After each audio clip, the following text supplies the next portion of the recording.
اس لیے کہ جب کسی چیز کی اہمیت واضح ہوتی ہے تو پھر انسان اس چیز پر عمل کرنا اس کے لیے آسان ہوتا ہے، بلکہ وہ عمل نہیں بلکہ خوش ہو کر اس چیز پر عمل کرتا ہے جب اسے کسی چیز کی اہمیت پتہ چل جاتی ہے۔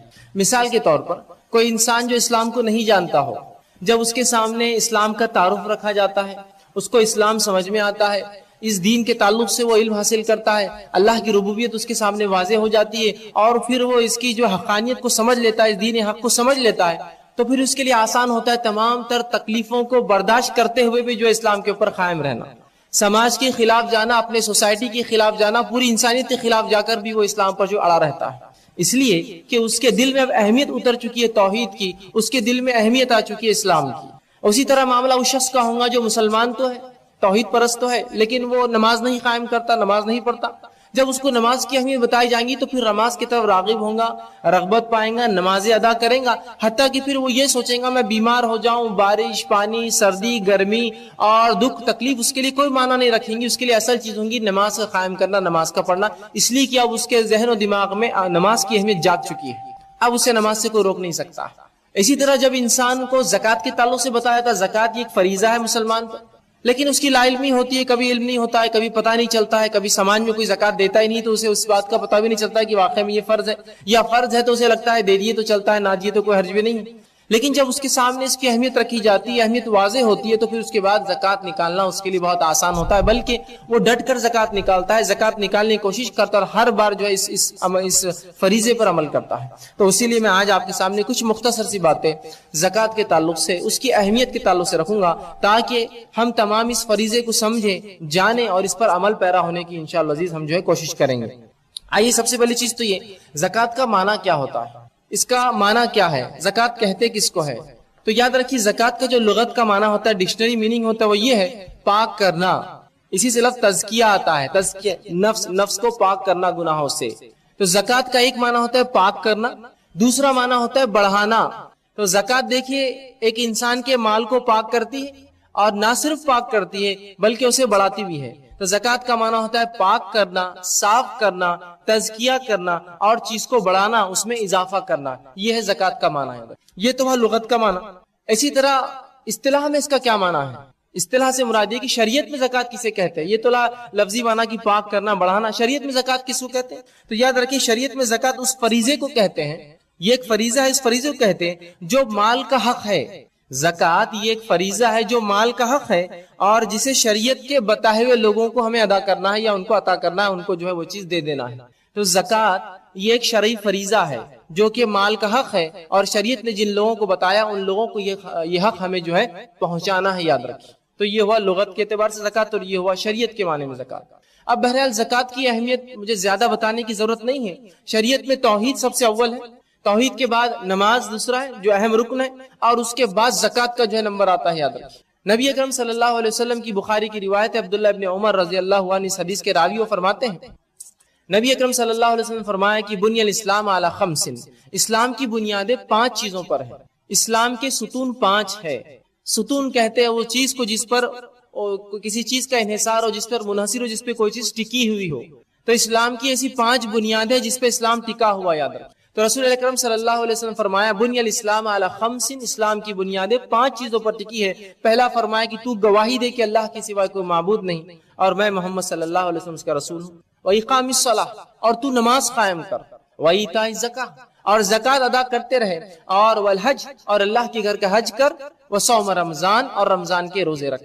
تو یہاں نبی اکرم صلی اللہ علیہ وسلم نے 5 فریضے بتائے، اور یہ فریضے ہم سب جانتے ہیں۔ ایک آدمی جو ادنا سے ادنا معمولی سے معمولی علم بھی رکھتا ہو، اور اس کو اگر اردو زبان پڑھنا آتی ہے، ہر مسجد کے اندر آپ جائے تو کہیں نہ کہیں ایک چارٹ لگا ہوا ہوتا ہے، اس میں ایک گلدستہ بنا ہوا ہوتا ہے جس میں 5 پھول ہوتے ہیں، کبھی ایک جھاڑ ہوتا ہے اس کی 5 شاخیں ہوتی ہے، اور ان پر یہ فرائض لکھے ہوئے ہوتے ہیں، توحید، نماز، روزہ، زکوٰۃ، حج۔ ہر شخص جانتا ہے یہ چیز، اور یہ فریضہ اتنا اہم ہے کہ اللہ رب العزت نے، قرآن کا ایک اسلوب ہے، اللہ رب العزت کی ایک سنت اور طریقہ ہے، کچھ چیزوں کو اللہ رب العزت کچھ چیزوں کے ساتھ ہمیشہ بیان کرتا ہے۔ مثال کے طور پر ایمان کا تذکرہ کریں گا تو نیک عمل کا تذکرہ، دونوں بالکل ساتھ ہی آئیں گے، کبھی الگ نہیں ملیں گے آپ کو۔ الا الذین آمنوا وعملوا الصالحات، ایمان لائے، نیک عمل کی، ایمان کا تذکرہ فوراً نیک عمل کا تذکرہ، ایمان کا تذکرہ فوراً نیک عمل کا تذکرہ، گویا یہ دونوں ساتھ ہی آتے ہیں، لازم اور ملزوم، ایک آئیں گا تو دوسرا موجود ہوں گا ہی آس پاس اس کے۔ اسی طرح اللہ رب العزت نے جہاں بھی اپنے پہ ایمان کا حکم دیا وہیں فوراً کہا آمنت باللہ والیوم الآخر، آمنت باللہ والیوم الآخر، اللہ پر ایمان لاتے آخرت پر ایمان لاتے، اللہ پر ایمان لاتے آخرت پر ایمان لاتے. یہ دونوں ہمیشہ موضوع ساتھی ہوں گے، کبھی بھی یہ عنوانات ساتھ چلیں گے. اسی طرح یہ چیز بھی آپ بار بار پائیں گے کہ نماز قائم کرتے ہیں اور زکات دیتے ہیں، نماز قائم کرتے ہیں اور زکات دیتے ہیں. سورہ مریم میں اللہ رب العزت اسماعیل علیہ السلام کے تعلق سے فرماتا اور بیان کرتا ہے وہ یأمر اہلہ، کہ اسماعیل علیہ السلام اپنے اہل و عیال کو حکم دیتے نماز پڑھنے کا اور زکات ادا کرنے کا. تو یہاں اللہ رب العزت اسماعیل علیہ السلام کے تعلق سے بھی سورہ مریم میں جب بیان کرتا واقعہ تو کہتے ہیں وہ حکم دیتے اپنے اہل و عیال کو، بیوی بچوں کو، کہ نماز قائم کرو اور زکات دو. تو زکات یہ ایک فریضہ یاد رکھیں، اور زکات کا تذکرہ ہمیشہ نماز کے ساتھ کہیں نہ کہیں آئیں گا. جس طرح سے سورہ بقرہ کی آیت نمبر 227 میں نے آپ کے سامنے تلاوت کی، اللہ نے فرمایا ان الذین آمنوا وعملوا الصالحات، جو لوگ، اللہ فرماتا ہے جو لوگ ایمان لائے اور اس کے بعد نیک عمل کرے. دیکھیے ایمان کا لفظ آیا، نیک عمل ساتھ آ گیا. آگے فرمایا وَأَقَامِ الصَّلَاةَ، اور نماز قائم کرے، وَإِيتَاءِ الزَّكَاةِ، اور زکات ادا کرتے رہے. دیکھیے پھر نماز کے ساتھ زکات کا لفظ آ گیا برابر. پھر آگے اللہ نے فرمایا زکات لہم اجر عند ربہم ولا خوف علیہم ولا هم يحزنون، تو ان لوگوں کا اجر ان کے رب کے پاس ہے اور اس روز قیامت کے روز ان پر کوئی خوف نہیں ہوگا، نہ ہی یہ غمگین ہوں گے. تو دیکھیے یہاں بھی تذکرہ نماز کے ساتھ زکات کا فوراً آگے. سورہ بقرہ کی ابتدا اٹھا لیجیے الف لام میم ذالک الکتاب لا ریب فیہ ھدی للمتقین الذین یؤمنون بالغیب ویقیمون الصلاۃ ومما رزقناہم ینفقون. پھر کہہ دیا اللہ نے الف لام میم، اس کتاب کا اللہ کی طرف سے ہونے میں کوئی شک نہیں ہے، ہدایت متقین کے لیے. اب متقین کی صفت کیا ہے؟ الذین یؤمنون بالغیب، ایمان لاتے غیب پر، ویقیمون الصلاۃ، نماز قائم کرتے ہیں، ومما رزقناہم ینفقون، اللہ نے جو عطا کیا اس میں سے خرچ کرتے ہیں. ابھی زکات جو ہے اس معاملے میں ابھی فرض نہیں ہوئی تھی، اس لیے رزق کا لفظ آیا، ورنہ زکات کا لفظ ہی آتا ہے اس کا. تو یہاں بھی دیکھیے جہاں نماز کا تذکرہ آیا خرچ کرنے کا تذکرہ آ گیا، اور زکات یہ فرض ہے جو ہمیں کم سے کم مال اپنا خرچ کرنا ہے سالانہ یاد رکھیں. تو دیکھیے نماز اور زکات کا تذکرہ اللہ رب العزت نے بار بار ایک ساتھ کیا ہے. تو کیا اس سے ہم مسلمانوں کے ذہن میں اس کی اہمیت نہیں جاگتی؟ کیا اس سے ہمیں یہ بات پتہ نہیں چلتی کہ تیسرا اہم فریضہ اسلام کا توحید، نماز اور اس کے بعد زکات؟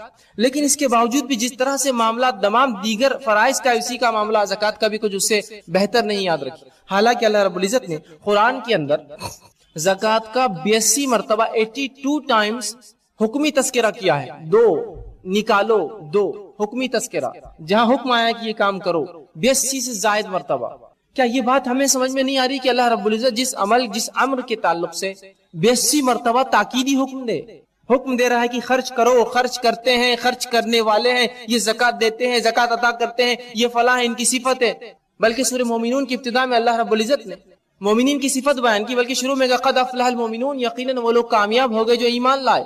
اور جب ان کی صفتیں بیان کی، ایک صفت بیان کی وَلِلزَّكَاةِ فَاعِلُونَ، زکات کے ادا کرنے والے ہیں، زکات دیتے ہیں مومن.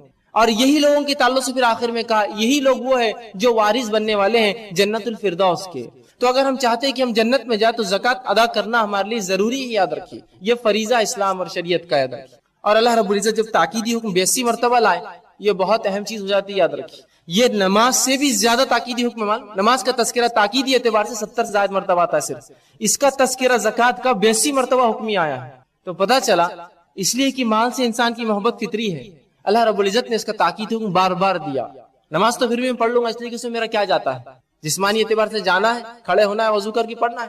لیکن افسوس و شرم کی بات ہے یہ فریضہ بھی ہم ادا نہیں کرتے ہیں. لیکن زکات تو پھر ظاہر سی بات ہے اس سے زیادہ جو ہے مشکل دہ ہے، اس لیے کہ یہ تو مال خرچ کرنے کا معاملہ ہے، انسان سب کچھ دے سکتا ہے اپنا مال چھوڑ کر. اسی لیے اللہ رب العزت نے زیادہ تذکرہ کیا، تاکیدی تذکرہ کیا اس چیز کا. بلکہ اللہ سبحانہ تعالیٰ نے قرآن کے اندر اس امر کو، اس چیز کو اس حد تک بیان کیا کہ وہ شخص جو زکات ادا کرتا ہے یہی حقیقی مومن ہے. اللہ نے فرمایا، دیکھیے اللہ کیا فرماتا ہے سورہ انفال سورہ نمبر 8 آیت نمبر 3 اور 4 میں اللہ فرماتا اور کہتا ہے الذین یقیمون الصلاۃ ومما رزقناہم ینفقون، وہ لوگ جو ہے نماز قائم کرتے ہیں اور اللہ نے جو رزق دیا ہے اس میں سے خرچ کرتے ہیں. اولئک هم المؤمنون حقا، اور حقیقت میں یہی لوگ ایمان والے ہیں. اے نبی یہی لوگ ایمان والے، ان کی پہچان یہ ہے کہ نماز قائم کرتے ہیں اور اللہ نے جو رزق عطا کیا اس میں سے خرچ کرتے ہیں. اولئک هم المؤمنون حقا، حقیقت میں یہی لوگ ایمان والے ہیں. تو اگر میں یہ کہتا ہوں کہ میں ایمان والا ہوں اور نماز بھی قائم کرتا ہوں، توحید کا دعویٰ بھی کرتا ہوں، لیکن زکات نہیں دیتا ہوں، تو حقیقت میں مومن نہیں ہوں. یاد رکھیے ہم ایمان والے پھر نہیں ہیں، یاد رکھیے. تو اللہ فرما رہا اور گواہی دے رہا اولئک هم المؤمنون حقا، اے نبی یہی لوگ ہیں جو حقیقت میں ایمان والے ہیں. آگے فرمایا لہم درجات عند ربہم، اور ایسے لوگوں کے جو نماز قائم کرتے اور زکات دیتے ہیں، اللہ کے پاس ایسے لوگوں کے بڑے درجے ہیں، بلند مقامات ہے، ربی و مغفرہ، اور اللہ رب العزت ان کے لیے مغفرت وہ کرتا ہے، ان کو معافی کرے گا، ان کے گناہوں کو درگزر کرے گا، اس لیے کہ یہ نماز کے ساتھ اپنا مال خرچ کرتے ہیں۔ مغفرتوں و رزق کریم، اور اللہ کی طرف سے ان کے لیے کشادہ روزیاں، بہترین رزق رکھا ہوا، اس لیے کہ کیا کرتے ہیں؟ نماز قائم کرتے ہیں، زکات دیتے ہیں، حقیقی مومن ہے تو رب کی طرف سے کیا نوازشیں ہوتی ہے پھر اس بندے کو جو خرچ کرتا ہے کہ اللہ کے پاس ان کے درجے ہیں، ان کے لیے ہی مغفرت ہے اور انہی کے لیے رزق کریم، اللہ کی طرف سے بہترین روزیاں ہیں۔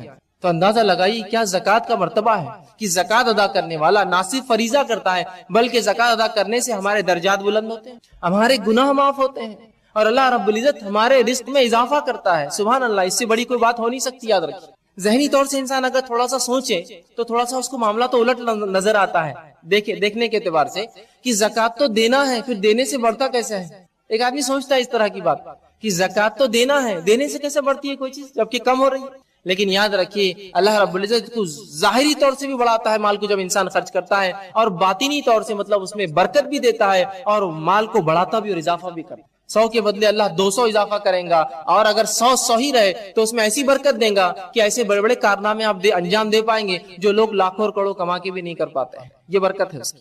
تو کہا رزق کریم ایسے لوگوں کے لیے جو زکات ادا کرتے۔ تو زکات کی اہمیت کو سمجھنا یہ بہت زیادہ، انتہائی زیادہ ہمارے لیے ضروری، یاد رکھیے۔ لیکن آج ہمارے پاس زکات نہ دینے کے سینکڑوں بہانے ہیں، جس طرح سے نماز نہ پڑھنے کے ہمارے پاس بہانے ہیں، جس طرح سے ہمارے پاس حج نہ کرنے کی بہانے ہیں، جس طرح سے لوگوں کے پاس روزے نہ رکھنے کے بہانے ہیں، اسی طرح لوگوں کے پاس زکات نہ دینے کی بھی سینکڑوں بہانے ہیں۔ کچھ لوگ یہ سمجھتے ہیں کہ زکات تو ظلم ہے، سبحان اللہ، ظلم ہے کہ کماؤں میں اور میں کیوں دوں پھر اللہ کی راہ میں، محنت سے میں کماتا ہوں روزی اور میں کیوں خرچ کروں۔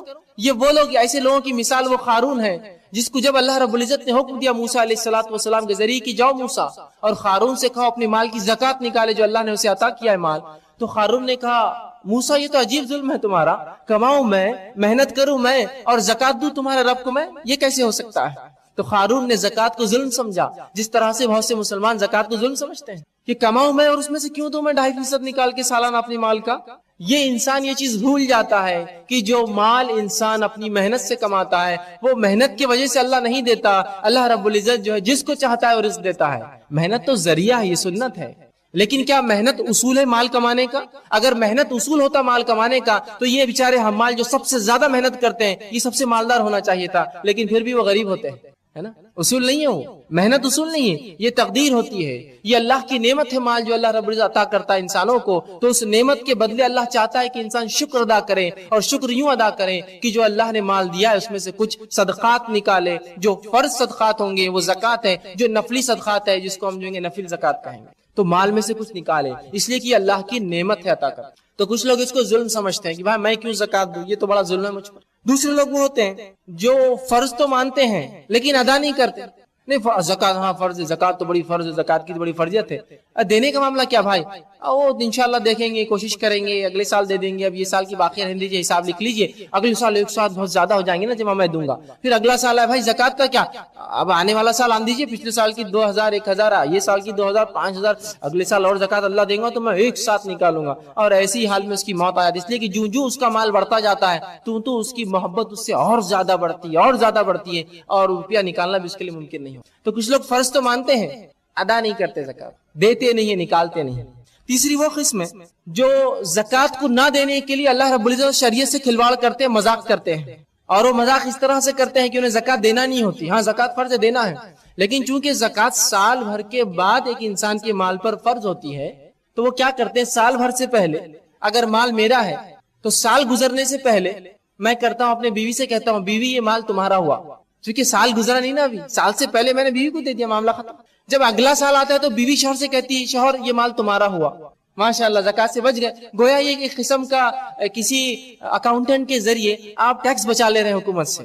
کیا اللہ رب العزت واقعی میں ایسا، اس کے فرشتے اس کے لکھنے والے کاتب ایسے ہیں کہ ہاں چلو ٹھیک ہے وہ چوک جائیں گے آپ کی حرکت سے، نہیں معاف کر دو اس آدمی کو، وہ چوکنے والے نہیں، یاد رکھیے اللہ رب العزت کو ہم گھما نہیں سکتے، اللہ جانتا ہے کہ صرف ہم نے اپنی زکات نہ دینے کے لیے کھلواڑ کیا شریعت سے، اور صرف ٹرانسفر کر ادھر سے ادھر ادھر سے ادھر۔ تو کچھ لوگ فرض تو مانتے ہیں لیکن سال بھر بعد ہوں گی نا، تو فوراً 355 دن گزرنے سے پہلے، سال سے مراد شمسی نہیں خمری سال، چاند کے اعتبار سے جو کہ 355 دن کا سال ہوتا ہے، تو اس سے پہلے وہ کیا کرتے؟ دولت کو ٹرانسفر کر دیتے، بھائی تمہاری دولت ہو گئی، بھائی اگلے سال ہوتا بڑے بھائی تمہاری دولت ہو گئی یہ لے لو، تاکہ ہم زکات نہ دیں۔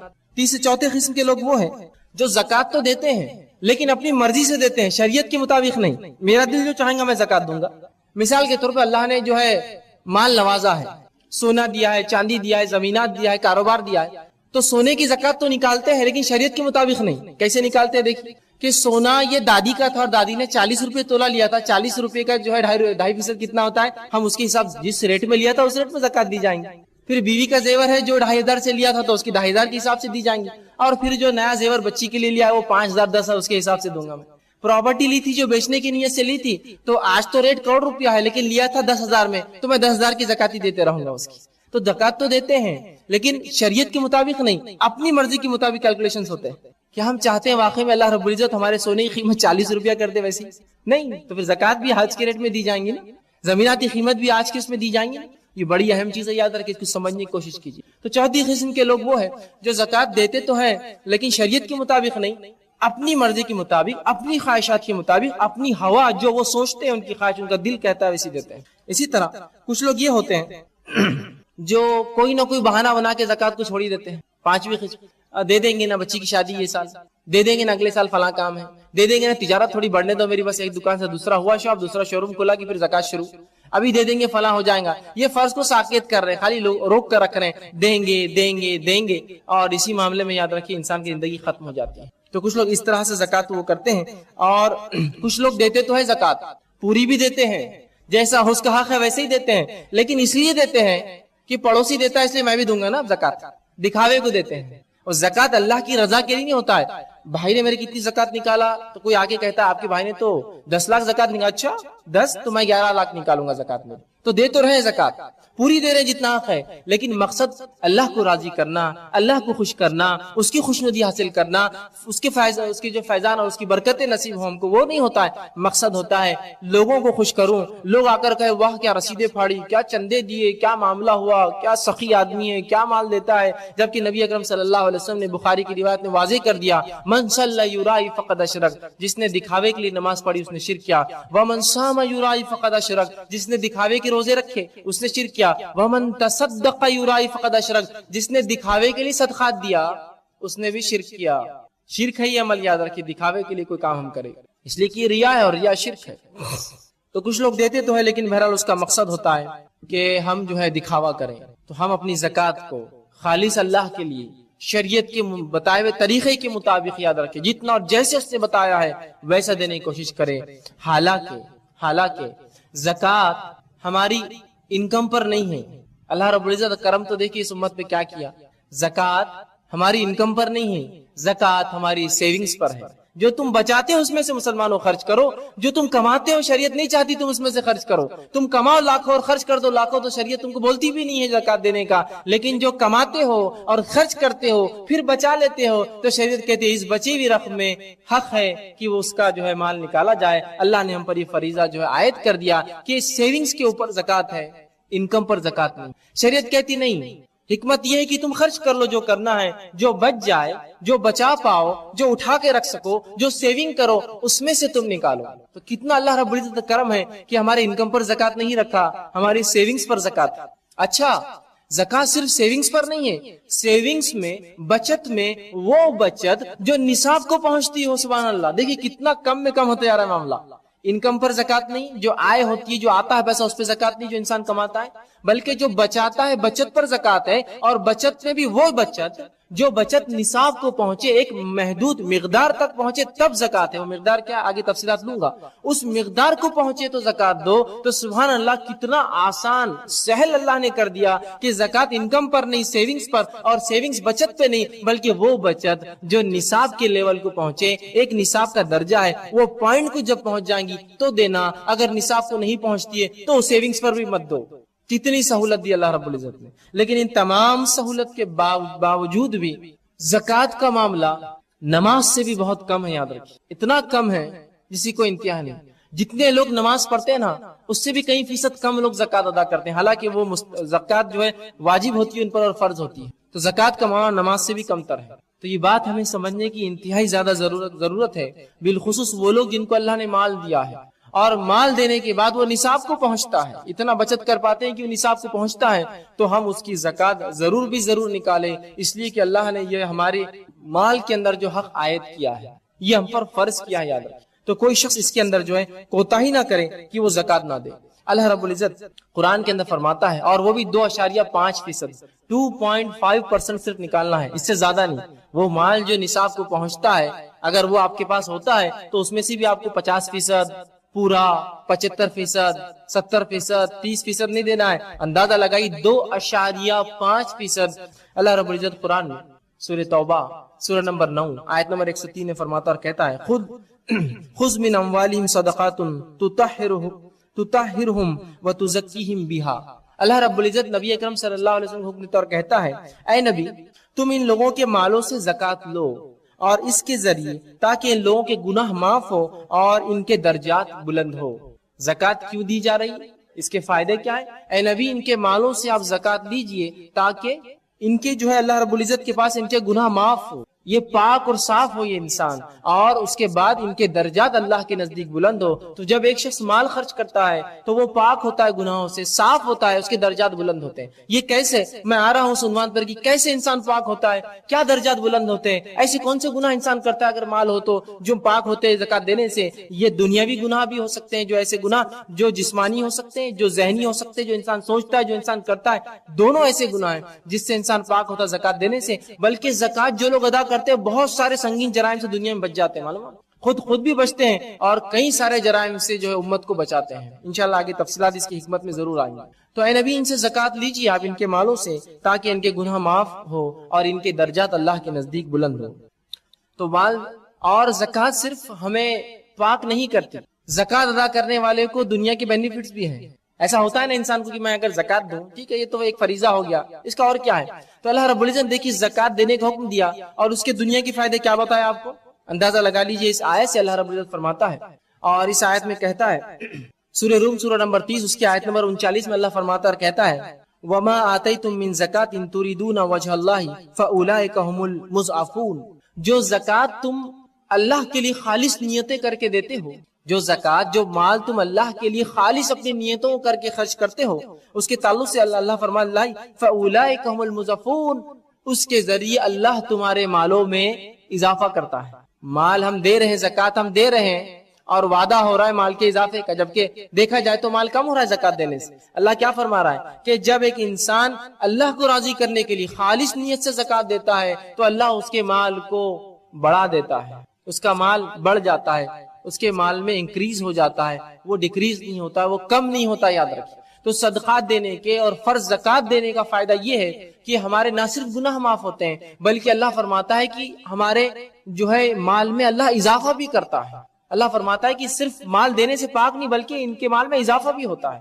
تو زکوٰۃ دیجئے، زکوٰۃ نکالیے، اس سے دنیا کے فائدے بھی ہیں کہ ہمارا مال بڑھتا ہے، صرف پاک ہی نہیں ہوتا۔ اس لیے دیکھیے میں نے شروع میں کہا تھا اس کے لغت کی معنی زکوٰۃ کے پاک کرنا اور بڑھانا، دونوں فائدے سمجھ میں آگے، پاک بھی ہو رہا ہے اور بڑھ بھی رہا ہے، اللہ وعدہ کر رہا ہے اس چیز کا۔ اب جب اللہ وعدہ کرے تمہارا مال بڑھاؤں گا تو کیا مال واقعی میں کم ہو سکتا ہے؟ پھر بڑھیں گا ہی نا، بڑھیں گا ہی مال، یاد رکھیں۔ تو اللہ فرماتا ہے اس کا دنیا فائدہ ہے کہ مال بڑھتا بھی ہے، اور اللہ رب العزت کی خوشنودی اور اس کی رضا کے لیے مال خرچ کیا جائے، دکھاوے کے لیے نہیں، من مرضی مطابق نہیں بلکہ اللہ کے لیے۔ تو دیکھیے اس مال میں اللہ رب العزت اضافہ کرتا ہے۔ ایک بات یہ ہوتی ہے کہ لوگ سوچتے ہیں کہ مال تو ہم کماتے ہیں، پھر زکوٰۃ ہم کیوں دیں، اور ہمارے مال میں غریبوں کا حق کیوں ہو، کمائے ہم اور ان کے لیے کیوں ہم مال نکالے؟ 2.5% نصاب کو اگر مال پہنچتا ہے میرا سیونگز، میری بچت، تو میں ان کو کیوں دوں؟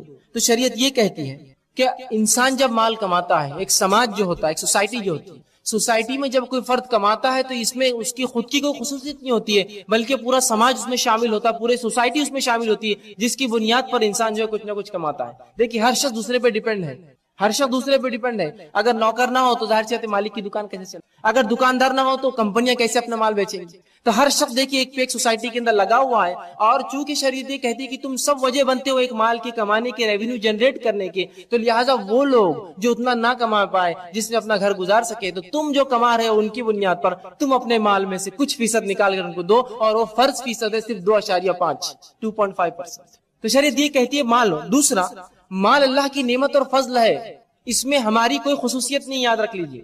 ایک سمپل فیکٹ بتاتا ہوں میں، ایک چھوٹی سی مثال دیتا ہوں، بات سمجھ میں آ گئی تو بہت اچھا ہوگا۔ ایک بچہ پیدا ہوا صحیح اور سالم، بالکل ہاتھ پیر سب ہے ٹھیک۔ دوسرا ایک لڑکا پیدا ہوا، بچہ پیدا جو اپاہج ہے، اس میں اس کی کیا کمزوری تھی اپاہج جو پیدا، اور اس کی کیا خصوصیت تھی جو صحت مند پیدا ہوا؟ بتائیے کچھ ہے؟ آپ کہیں گے اللہ نے اس کو اپاہج پیدا کیا، اللہ نے اس کو صحت مند پیدا کیا۔ کچھ لوگ ہوتے ہیں جو معذور ہوتے ہیں، کچھ لوگ صحت مند ہوتے ہیں، کچھ لوگ آنکھ والے ہوتے ہیں، کچھ لوگ اندھے پیدا ہوتے ہیں، ہے نا، کچھ لوگ پیر کے ساتھ ہوتے ہیں، کچھ لنگڑے پیدا ہوتے ہیں، کچھ لوگوں کو ہاتھ ہوتے ہیں، کچھ کو ہاتھ نہیں، ٹنڈے پیدا ہوتے ہیں، کچھ لوگوں کو اللہ عقل دیتا ہے، کچھ لوگ پاگل ہوتے ہیں ان کو عقل نہیں ہوتی ہے نا، ایسی ہوتا ہے، سیدھی سی بات ہے۔ اب میں سوال کرتا ہوں، یہ جو بچہ کسی کو ہوا جس کو عقل نہیں اور شعور نہیں ہے، اور جس کو عقل اور شعور ہے، دونوں میں کیا فرق تھا؟ کس نے اس کو ایسا کیا؟ آپ کہیں گے تو اللہ کا فضل اور نعمت ہے، اس نے جیسا چاہا اولاد دی، کسی کو اللہ صحیح سالم دی، کسی کو معذور دی، کسی کو جو ہے ہوشیار دی، کسی کو کمزور دی، کسی کو صحت مند بنایا، کسی کو بیمار پیدا کیا، کسی کو پورے آزاد دی، کسی کو کم آزاد دی، اللہ کی مرضی ہے نا۔ تو اسی طرح سمجھ لیجئے کسی کو مالدار پیدا کیا، کسی کو غریب، اس میں کوئی خصوصیت اور اس کی خامی نہیں ہے۔ جو مالدار پیدا ہو اس کی کوئی خصوصیت نہیں اس کی مال کے اندر، اور جو غریب ہوا اس کی کوئی اس میں کمزوری اور اس کو گناہ نہیں تھے جو غریب ہوا، بلکہ اللہ نے ایک کو دوسرے پر فضل دیا۔ آپ جس کو فضل دیا اس کو آزمائیں گا، جس کو نہیں دیا اس کے ذریعے، بات سمجھ لیجیے آپ، جس کو مال دیا اس سے آزمائیں گا اس کے ذریعے جس کو مال نہیں دیا۔ کمزوروں سے طاقتوروں کو آزمائیں گا، طاقتوروں سے کمزوروں کو آزمائیں گا، صحت مند سے بیماروں کو اور بیماروں سے صحت مند کو آزمائیں گا۔ کیا کرتے ہو تم ان کے ساتھ سلوک، ہے نا، کمزوروں کے ساتھ کیا سلوک کرتے ہو، بیواؤں مسکینوں کے ساتھ کیا کرتے ہو، یہ کمزور ہے سماج کے، دیکھتا ہوں میں تم کیا کرتے ہو، اس کے مطابق تمہارے فیصلے۔ تو مال اللہ کی ایک نعمت ہے، اور مال کوئی شخص اپنی محنت سے نہیں کماتا، مال انسان تقدیر سے لاتا ہے، مال انسان تقدیر سے لاتا ہے نا، ہوتا ہے نا۔ بہت سے ایسے لوگ جو آپ دیکھتے ہیں نہ پڑھے لکھے ہیں نہ کبھی زندگی محنت کے لیے اتنا مال کماتے ہیں، یہ اللہ کا فضل ہے، سیدھی سی بات، سیدھی سی بات ہے۔ دیکھیے ایسے لوگ، اور اس میں مسلم اور غیر مسلم کی بھی تفریق نہیں ہے، بہت سے مسلمان مالدار ہیں تو بہت سے غیر مسلم بھی مالدار ہیں، تو مال کے اندر کسی خصوصیت نہیں ہوتی، یاد رکھیے، بلکہ اللہ رب العزت کا فضل اور اس کی نعمت ہوتی ہے۔ یہ جسے چاہے انسانوں میں سے مومن ہو یا کافر ہو، جسے چاہے عطا کرتا ہے، اور جس کو دیتا ہے اس کو آزماتا ہے یہ مال دے کر کہ اب یہ دوسروں کے ساتھ، غریبوں کے ساتھ کیا معاملہ کرتا ہے۔ تو مال ہم اپنی محنت سے نہیں کماتے ہیں، مال اللہ رب العزت کا فضل اور نعمت ہے جو ہمیں وہ عطا کرتا ہے، وہ جس کو چاہتا ہے اپنے فضل میں سے عطا کر دیتا ہے۔ بات سمجھ میں آئی؟ تو جو مال میرے اور آپ کے پاس ہے، تو کیا یہ میرا مال ہے؟ کیا یہ میرا مال ہے؟ نہیں، میرا مال نہیں ہوتا، یاد رکھیے، یہ مال تو اللہ کا فضل ہے۔ اب جس نے یہ مال دیا وہی کہہ رہا ہے اس میں سے خرچ کرو، تو مجھے خرچ کرنا لازم ہوا۔ مثال کے طور پر میں آپ کو ایک چیز دوں اور کہوں یہ چیز آپ اپنے پاس رکھیے، پھر میں ایک دن آپ کو کال کرے گا یہ چیز خرچ کر دیجئے میری، تو کیا آپ روک سکتے ہیں اس چیز کو؟ نہیں، اس لیے کہ وہ میری ہے، میں مالک ہوں۔ تو اللہ رب العزت مالک ہے اس مال کا، اگر وہ حکم دیتا ہے تو مجھے نکالنا ہی پڑے گا اس میں سے۔ اور پورا سماج مل کے کسی ایک جگہ سماج پورا مل کر جو ہے کوئی اونچے اور کوئی نیچے ہوتے، یاد رکھیے۔ اگر اللہ رب کچھ لوگ یہ سوچ سکتے ہیں اللہ نے سب کو مالدار کیوں نہیں بنا دیا، یار یہ عجیب بات ہے کہ کچھ غریب ہے کچھ مالدار ہے، اس میں بھی اللہ کی حکمت ہے، یاد رکھیے۔ اگر تمام لوگ مالدار ہوتے، سمجھ لیجیے مثال کے طور پر ایک ایسا سماج ایگزامپل لیجیے جس میں تمام لوگ مالدار ہیں، سب مالدار ہیں، میں بھی جو ہے لاکھوں پتی کروڑ پتی جو پتی ہو سکتے سب ہوں، اور آپ لوگ بھی سب وہ ہے جو ہو سکتا ہے مال کے اعتبار جتنی اونچائی ہو سکتی ہے، ملینئر بلینئر ٹریلینئر اور اس کے اوپر جو بھی ہو سب ہے، ہم سب۔ اب چلیے مجھے ایک گھر بنانا ہے، چونکہ میں تو بہت اربوں خربوں پتی ہوں، اب میں چاہتا ہوں میرا گھر بناؤں، تو کس کے پاس جاؤں؟ آپ بولیں گے میں بھی تو اربوں خربوں پتی ہوں، میرے کو کیا کرنا ہے تیرے پیسے سے؟ تو ایک سماج جس میں اگر سب برابر ہو جائے تو کیا وہ سماج کبھی چل سکتا ہے؟ وہ نہیں چل سکتا سماج، یہ ایک انتہائی بیوقوفانہ فلسفہ ہے۔ تو شریعت یہ کہتی ہے کہ جب لوگ ایک سماج میں رہتے ہیں تو سب کا مال پہ حق ہوتا ہے، لہٰذا اگر تم کو اللہ نے ایک نعمت اور فضل دی ہے، اس فضل میں سے اپنے غریب بھائیوں کو، محتاجوں کو، مسکینوں کو، بے سہاراوں کو اس میں سے تعاون کرو، مدد کرو، اور کچھ نہ صحیح نصاب پہ پہنچنے والے مال پر صرف 2.5% تم خرچ کرو۔ تو کوئی یہ نہ سوچے مال تو میں کماتا ہوں خرچ کیوں کروں، اس لیے کہ دینے والا حکم دے رہا ہے تو مجھے اور آپ کو اس مال کو خرچ کرنا ہے۔ لیکن مال انسان کی کمزوری ہے، یہ بات یاد رکھیے، اور بہت اشد کمزوری ہے، بہت خطرناک کمزوری ہے میری اور آپ کی۔ اللہ رب العزت نے اس بات کو کہ مال انسان کی کمزوری ہے بار بار قرآن میں دہرایا۔ ایک جگہ اللہ فرماتا ہے سورہ عادیات سورہ نمبر 100 آیت نمبر 8 میں فرماتا ہے وَإِنَّهُ لَحُبِّ خَيْرِ لَشَدِيدٌ، کہ مال کے تعلق سے اللہ فرماتا ہے وَإِنَّهُ لَحُبِّ لَخَيْرِ شَدِيدٌ، کہ مال کے معاملے میں انسان کا معاملہ ہے کہ اس کی محبت میں انسان بری طرح مبتلا ہے، بہت زیادہ اس کو محبت ہوتی ہے مال سے، بہت بری طرح مبتلا ہے، اشد اس کی محبت ہے اس مال سے۔ کسی جگہ اللہ رب العزت فرماتا ہے اور کہتا ہے سورہ فجر سورہ نمبر 90 اور آیت نمبر 20 میں فرماتا ہے وَتُحِبُّونَ الْمَالَ حُبًّا جَمًّا، اور انسان کا معاملہ یہ ہے کہ مال کی محبت نے بری طرح گرفتار ہے، بہت زیادہ اس کی مال کی محبت نے اسے جکڑ لیا ہے، مطلب خرچ کرنے کا انسان کا دل نہیں چاہتا ہے مال، اس لیے کہ اس کی محبت اسے جکڑے ہوئے۔ اسی طرح دوسرے مقام پہ فرماتا ہے سورۃ تغابن آیت نمبر 15 میں اللہ فرماتا ہے انما اموالکم واولادکم فتنہ، کہ تمہارے مال اور تمہاری اولاد میں تمہارے لیے فتنہ ہے۔ سورۃ تغابن سورہ نمبر 64 اس کی آیت نمبر 15 میں فرمایا کہ تمہارے مال اور تمہاری اولاد میں تمہارے لیے فتنہ ہے۔ فتنے کا معنی ہوتا ہے آزمائش عربی زبان میں، کہ تمہاری اولاد اور تمہارا مال تمہارے لیے آزمائش ہے۔ کیا حلال حرام کی تمیز کرتے ہو؟ شریعت اور غیر شرعی چیزوں کی تمیز کرتے ہو اولاد اور مال کے لیے؟ تو یہ ہمارے لیے ایک آزمائش ہے، یاد رکھیے۔ اور نبی اکرم صلی اللہ علیہ وسلم نے ایسا زبردست خاکہ کھینچا اس مال کے تعلق سے۔ آپ فرماتے ہیں انسان کہتا ہے میرا مال اور میرا مال، سب کہتے ہیں نا میرا مال، میرا روپیہ، میرا پیسہ۔ تو انسان کا مال تو وہ ہے جو کھایا اور ضائع کیا، اس کے اکاؤنٹس میں جو آتا ہے وہ ہے جو کھایا اور جو ضائع کیا، جو پہنا اور پھاڑ دیا اور جو اللہ کی راہ میں خرچ کیا۔ باقی سب تو وارثوں کا ہے، میرا کہاں ہے؟ جو کھاؤں گا اور جو ضائع کروں گا میرے اکاؤنٹ میں آیا، جو پہنا اور پھاڑ دیا یہ میرے اکاؤنٹ میں آیا، اور جو اللہ کی راہ میں خرچ کیا وہ میرا ہوا۔ باقی تو سب وارثوں کا ہے نا۔ کیا ہے کوئی مرنے کے بعد بھی لے آ کے دفناتا ہے مال؟ نہیں، کوئی بھی نہیں ہوتا۔ اور مال کی محبت ایسی انسان کو ہے کہ نبی اکرم صلی اللہ علیہ وسلم فرماتے ہیں کہ اگر اللہ رب العزت انسان کو احد پہاڑ کے برابر بھی سونا دے دے، احد پہاڑ بہت بڑا پہاڑ ہے، یاد رکھیے، 9 میل 16 کلومیٹر کا پہاڑ ہے، تو اگر احد پہاڑ کے برابر بھی سونا دے دے تو انسان کیا سوچے گا معلوم؟ بس ایک اور مل جائے تو بہت اچھا ہو جائے گا، ون مور، بس یہ ایک کافی ہو گیا لیکن ایک اور مل جائے۔ اور اگر اللہ اسے دوسرا دے دے تو کہیں گا بس ایک اور ایک بس بڑھ جائے۔ ایسی ہے نا فطرت۔ دیکھیے میں جب غریب تھا تو میری خواہش یہ ہے کہ میرے پاس 100 آ جائے تو بس بہت ہو گیا یار، 100 روپے کما لی۔ جس دن 100 آئے تو میری خواہش دیکھی کیا ہوتی، یار بس 200 ہو جانے دو، بس اس کے بعد دیکھو کیسا خرچ کرتا ہوں، کیسا لگاتا ہوں، سب کرتا ہوں۔ اور جب 200 ہو گئے تو بس اب 300 ہو جائے تو پھر دیکھو میرا معاملہ۔ اور جب اللہ نے 1000 دی تو اور 2000 ہونے دو نا بس، اور لاکھ دیے تو 2 لاکھ ہونے دو، اور کروڑ دیے تو 2 کروڑ ہونے دو، اور 10 کروڑ دیے تو 20 کروڑ ہونے دو۔ اور اللہ کے رسول نے پھر آخر میں کہا کہ انسان صرف قبر کی مٹی اس کی اس خواہش کو ختم کر سکتی ہے، اس کا سٹاپ لگا سکتی ہے، اس کو روک سکتی ہے، ورنہ مال کی خواہش انسان کی لمٹ لیس ہے، ختم نہیں ہونے والی۔ اور یہ خواہش اتنی زبردست ہوتی ہے، اس کے لیے انسان سب کچھ کر گزرتا ہے۔ اور یہ سب سے بے وفا چیز ہے، معلوم ہے؟ مال سب سے بے وفا چیز ہے۔ نبی اکرم صلی اللہ علیہ وسلم نے اس کی بے وفائی اس حدیث میں یوں بتائی اور کہا 3 ساتھی ہے، 3 دوست ہے۔ ایک ساتھی اور دوست تو وہ ہے جو مرتے ہی ساتھ چھوڑ دیتا ہے آپ کا، مرے کی معاملہ اس سے ختم، آپ سے تعلق۔ دوسرا ساتھی وہ ہے جو قبرستان تک ساتھ آتا ہے۔ تیسرا ساتھی وہ جو خبر میں بھی آتا ہے اور آخرت میں بھی آئے گا۔ پہلا ساتھی فرمایا وہ ہے جو تیرا مال ہے، مرتے ہی مال کیا ہوتا ہے؟ مال تو دور، اس کو دفنانے سے پہلے کبھی جھگڑے ہوتے کہ پہلے یہ بولو کہ یہ گھر میں کون رہیں گا، میں رہوں گا یا تم رہیں گے، خدمت میں نے زیادہ کیا تو میرا، وہ بولتا نہیں تو نے خدمت کیا، میں نے تجھے لگایا تھا میرا۔ کیسا ساتھی سب سے پہلے ساتھ چھوڑتا ہے، اور اس کے لیے میں پورے دنیا سے دشمنی لیتا ہوں، رشتے توڑتا ہوں، ناطے توڑتا ہوں، لوگوں کے پاس آنا جانا چھوڑتا ہوں، فلاں سب اس کے لیے۔ اور یہ ساتھی اتنا بے وفا کہ مرتے ساتھ چھوڑ دیتا ہے۔ دوسرا ساتھی فرمایا رشتہ دار ہے جو آ کر دفنائے تک ساتھ ہوتے ہیں، روتے دھوتے ہیں اور پھر کیا چلے جاتے ہیں نا۔ کیا کوئی ساتھ میں دفن ہو جاتا بیٹا کہ میرے باپ سے محبت تھی، ماں سے؟ نہیں، چلے جاتے ہیں۔ اور تیسرا ساتھی فرمایا اعمال ہے جو خبر میں بھی آتا ہے، آخرت میں بھی آئے گا۔ لیکن افسوس مسلمانوں کے لیے یہ ساتھی سب سے کمزور ہے جو اعمال ہے۔ اس کے لیے تو کبھی سوچتے ہیں کہ ہم کوئی چیز، اگر مجھے پتا چلا فلاں کام کرنا، سب سے پہلے کیا آتا؟ مال جا رہا کیا اپنا؟ پیسے تو نہیں لگ رہے نا، آپ فری ہے تو جان دو، کرتے رہو، پھر حرام حلال کچھ نہیں، سب فری ہے کرتے رہو، کوئی مسئلہ نہیں۔ دوسرا، ارے رشتہ دار کیا بولیں گے، سماج کیا بولیں گا، دوست کیا بولیں گے، یہ سوچتا ہے۔ اس کے بعد دیکھا جائیں گے اللہ کے پاس حلال حرام اعمال کے اعتبار سے فائدے مند نقصان دہ۔ یہ سب سے کمزور ساتھی ہم نے بنایا، اس کو سب سے مضبوط دوست بنا لیجیے اپنا اعمال کو۔ یہ سب سے بہترین دوست ہیں، خبر میں بھی آتے ہیں، آخرت میں بھی ساتھ آتے ہیں، باقی سب چھوڑ دیتے ہیں۔ اور اس مال کی بے وفائی تو دیکھیے آپ، ایک آدمی مر گیا سمجھ لیجیے، مرد تھا، چاندی کی انگوٹھی پہن رکھی تھی ہاتھ میں، مر گیا۔ ایسا کبھی کوئی جنازہ آپ نے دیکھا یا میں جس کے ہاتھ میں انگوٹھی اور کسی نے چھوڑ دیا ہو؟ چھوڑنا تو دور، اس کے انگلیاں توڑ دیں گے لیکن وہ انگوٹھی نکالیں گے، اس لیے کہ جا کیسے سکتی وہ انگوٹھی۔ اندازہ لگا اس کی بے وفائی، 1 70 80 100 روپے کی انگوٹھی بھی کوئی چھوڑتا نہیں ہاتھ میں، کیسا بے وفا ہے۔ اور اگر کوئی خبر کی مٹی بھی کھینچتا رہے اور اس کے جیب سے ایک سکہ گر جائے تو بولتا سب کو رک جاؤ، سب بولتے کیا بات ہے بھائی، وہ میرا پیسہ گر گیا تھا۔ کیسی بے وفائی اس کی، اندازہ لگائیے کتنا بے وفا ہے۔ ایک پل کے لیے بھی ساتھ نہیں دیتا ہے یہ مرنے کا، ایک پل کے لیے بھی نہیں، سب کچھ اس کے لیے ہوتا ہے۔ تو انسان گرفت میں ہے، محبت میں ہے مال کی۔ اور یہ بات بھی یاد رکھیے، مال سے محبت بھی ہمارے نفسوں میں اللہ نہیں ڈالی ہے۔ کیوں ڈالی ہے؟ اس لیے کہ دنیا آزمائش ہے، یہ محبت ڈال کے اللہ آزمائش کرنا چاہتا ہے۔ کیسے کرتے ہو اب تم دیکھو، چلو آزماتے ہیں تم کو مال دے کر، اس کی محبت دے کر، اور اس کے بعد تمہیں کو حکم دیتے خرچ کرو، اور دیکھتے ہیں پھر تم خرچ کرتے ہو کیا۔ اور اگر کرتے ہو تو پھر تو اللہ کے محبوب ہو، نہیں کرتے ہو تو پھر اللہ کے حکم کو ٹالنے والے، اس کی سزا بھگتو۔ اندازہ لگا۔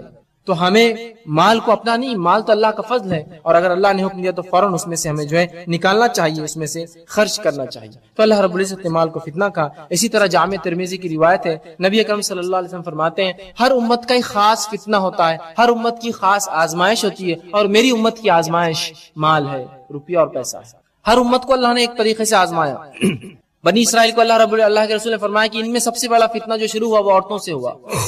اس امت کے تعلق سے اب خاص فرما رہے ہیں ہر امت کے لیے خاص فتنہ ہوتا ہے، باقی تمام تو ہوں گے، اور اس امت کا، میری امت کا خاص فتنہ مال ہے، مال، پیسہ، روپیہ۔ تو یاد رکھیے یہ مال نعمت اللہ کی، میں اس کی برائی بیان نہیں کر رہا ہوں، مال ہونا چاہیے، مال ہونا اچھی بات ہے، لیکن جس طرح ہر نعمت کی پوچھ ہے مال کی بھی پوچھ ہے، یاد رکھیے، اور بہت شدید پوچھ ہے۔ اسی لیے نبی اکرم صلی اللہ علیہ وسلم کی ایک دعا ہے، آپ ہمیشہ ایک دعا کرتے اور کہتے اللہ مجھے دنیا میں مسکینوں میں رکھ۔ نبی اکرم صلی اللہ علیہ وسلم کو اللہ نے اختیار دیا تھا مالداری یا غربت، آپ نے غربت کو پسند کیا، پسند ہی نہیں کیا بلکہ دعا کرتے اللہ مجھے دنیا میں مسکین رکھ، روز قیامت مسکینوں میں اٹھا، اور میرا فیصلہ مسکینوں میں کر، غریبوں میں کر۔ سبحان اللہ۔ دیکھیے اس لیے کہ مال فضل ہے، لیکن فضل ہے تو ہر نعمت کی پوچھ ہے، اس نعمت کی بھی سخت پوچھ ہے، یاد رکھیے پوچھ ہے اس نعمت۔ آپ کہیں گے اتنا کیوں سخت پوچھ ہے اس کے؟ اس لیے کہ جب ایک انسان کے پاس مال ہوتا ہے نا تو بہت سارے کام وہ کر سکتا ہے، جس کے پاس مال نہیں ہوتا ہے وہ بہت ساری نعمتوں سے اللہ کی یہی محروم ہو جاتا ہے نا، ہوتا ہے نہیں ہوتا ہے؟ میں ایک دکان سے گزرا، ایک غریب انسان ہوں، اور میرا دل ایک مٹھائی کی دکان سے گزرتا ہوں، اور اس مٹھائی دیکھ کر للچاتا ہے کہ کاش یہ مٹھائی خریدوں، لیکن جیب میں پیسہ نہیں ہوتا ہے تو خاموشی سے نکل جاتا ہے نا، رک گیا نا اس نعمت سے۔ لیکن ایک مالدار انسان ہے، گیا خریدا اور کھا گیا، کوئی مسئلہ نہیں۔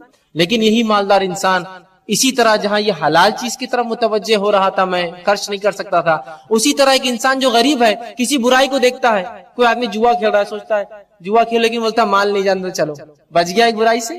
لیکن مالدار وہیں اس نعمت کا غلط استعمال یہ کر سکتا ہے، چلو میں تو پھینک سکتا ہوں پیسہ، کھیل لیتا ہوں جوا، پی لیتا ہوں شراب، کر لیتا ہوں زنا، فلاں یہ سب چیز۔ تو غریب انسان دنیا میں بہت ساری نعمتوں سے محروم ہو جاتا ہے۔ تو نبی اکرم صلی اللہ علیہ وسلم کی دعا ہوتی تھی کہ، لیکن آپ نے مالداری کو برا نہیں سمجھا، جس طرح سے کچھ لوگ مالداری کو بڑا برا سمجھتے ہیں، اور مالداری بولتے ایک دم گھٹیا چیز، بری نہیں ہے، بلکہ نبی اکرم صلی اللہ علیہ وسلم کے پاس، آپ صلی اللہ علیہ وسلم تعالی حدیث میں آتا ہے، انس بن مالک رضی اللہ عنہ، ان کے گھر جو ہے ان کو بھائی ہوا، ان کے والد کو جو ایک لڑکا ہوا ان کی والدہ سے، ام سلیم سے۔ تو ان کے والد ابو طلحہ نے کہا کہ انس جاؤ اسے لے جاؤ اور اللہ کے رسول کے پاس لے جاؤ اس بچے کو۔ وہ اس چھوٹے بچے کو اللہ کے رسول کے پاس لائے، اللہ کے رسول نے اسے دعا دی اور کہا اللہ اسے خوب جو ہے عمر عطا کرے، اس لڑکے کو۔ ایک روایت میں آتا ہے کہ انس بن مالک کو ہی رضی اللہ عنہ کو اللہ کے رسول دعا دی، دوسرے میں آتا ہے ان کے بھائی کو دی کہ اللہ اسے خوب جو ہے عمر عطا کرے، اسے خوب مال دے۔ دیکھیے مال دعا کے طور پہ دے رہے رسول اللہ، کسی اللہ مال عطا کرے۔ اگر مال بری چیز ہوتی تو ظاہر سی بات ہے رسول اللہ کبھی اس کو دعا کی شکل میں نہ دیتے۔ تو مال تو نعمت ہے اللہ کی، لیکن اس کا استعمال صحیح ہو یہ بہت زیادہ جو ہے ضروری، اور شریعت اس معاملے پہ ہمیں جو ہے بہت زیادہ تاکید کرتی ہے، یاد رکھیے ٹھیک۔ اسی طرح مال ایک خاص آزمائش ہے، اور شریعت چاہتی ہے کہ ہم جو ہے مال کو خرچ کریں، سب سے پہلے فرض زکات ادا کر کے، اور اس کے علاوہ نفلی صدقات کر کے۔ زکات تو مال کا فرض ہے، فریضہ ہے، شریعت تو یہ چاہتی ہے کہ ہم فرض نہیں بلکہ اس سے زیادہ کچھ خرچ کریں، اور نفلی صدقات کی ایسی ترغیب دلائی شریعت نے، اور صحابہ نے ایسا اس چیز کو لے لیا اور ایسا سمجھ گئے اس چیز کو کہ ایسا نمونہ اور ایسی نسل آپ کو پھر نہ ملیں گی جو اس طرح سے مال خرچ کرنے والی اور اللہ کی راہ میں دینے والی اور نفل صدقات کرنے والی۔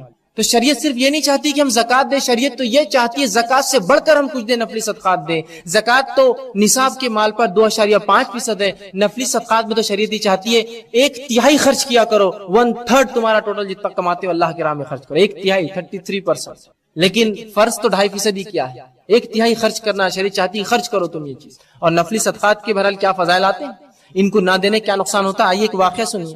سورہ نون یا سورہ قلم سورہ نمبر 68، اس کے اندر آیت نمبر 17 سے لے کر 30 اور 33 تک اللہ نے ایک واقعہ بیان کیا، باغ والوں کا واقعہ۔ اے نبی سنا دیجئے ان لوگوں کو باغ والوں کا واقعہ۔ اب باغ والوں کا واقعہ کیا ہے؟